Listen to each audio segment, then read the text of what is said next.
Good afternoon. Today I'd like to read to you, once again, from a book by Thomas Merton called New Seeds of Contemplation. Thomas Merton was a major spiritual author in America in the second half of the 20th century. And today's reading is entitled Faith. The beginning of contemplation is faith.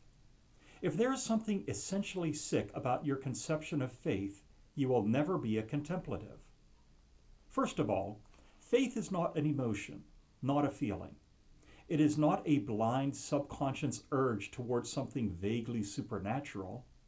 It is not simply an elemental need in man's spirit. It is not a feeling that God exists. It is not a conviction that one is somehow saved or justified for no special reason except that one happens to feel that way.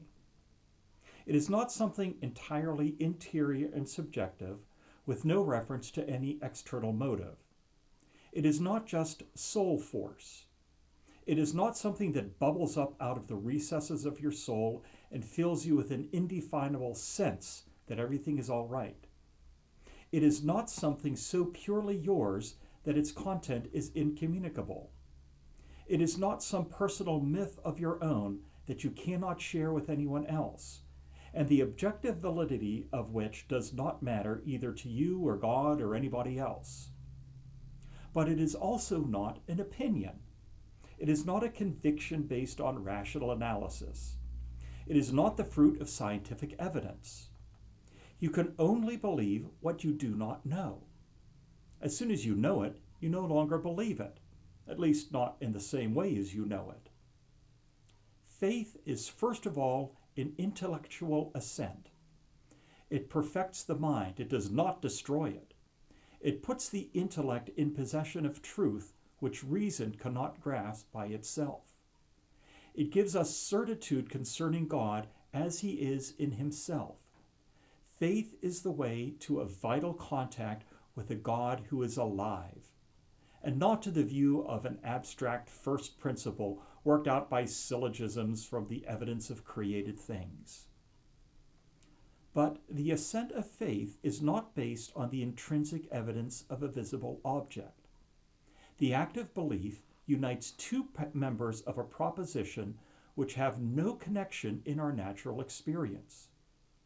But there is also nothing within reach of reason to argue that they are disconnected. The statements which demand the assent of faith are simply neutral to reason. We have no natural evidence why they should be true or why they should be false.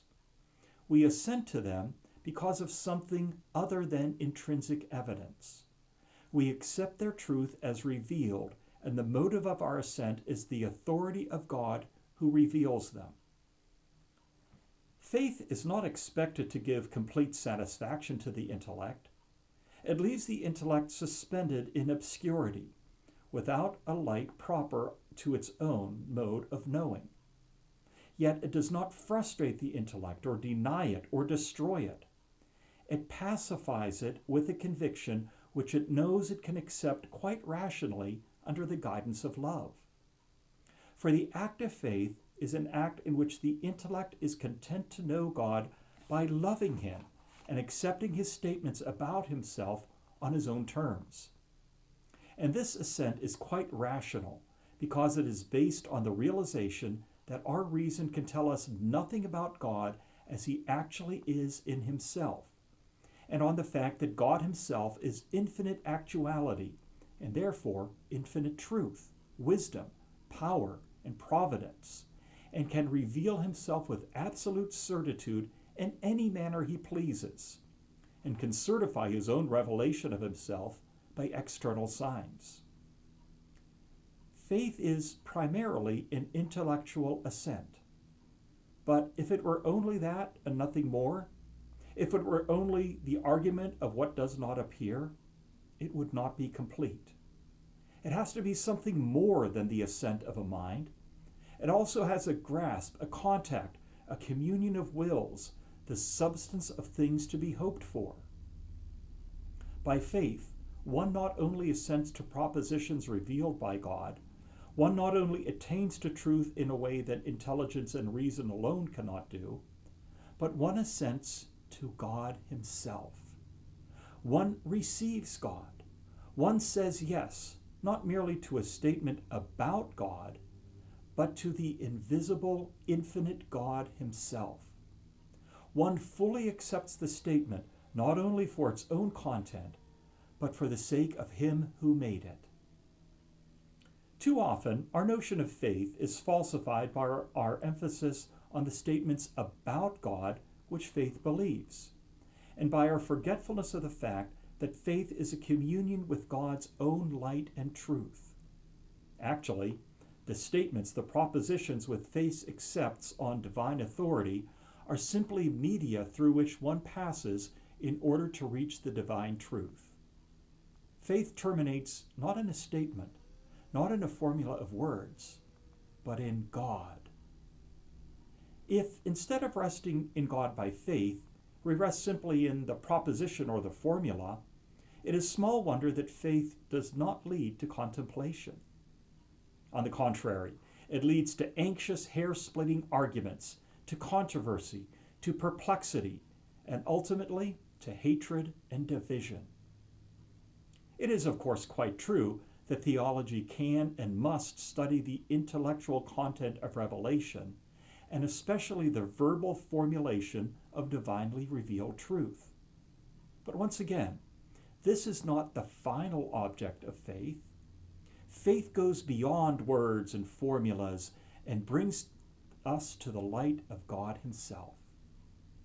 The importance of the formula is not that they are ends in themselves, but that they are means through which God communicates his truth to us.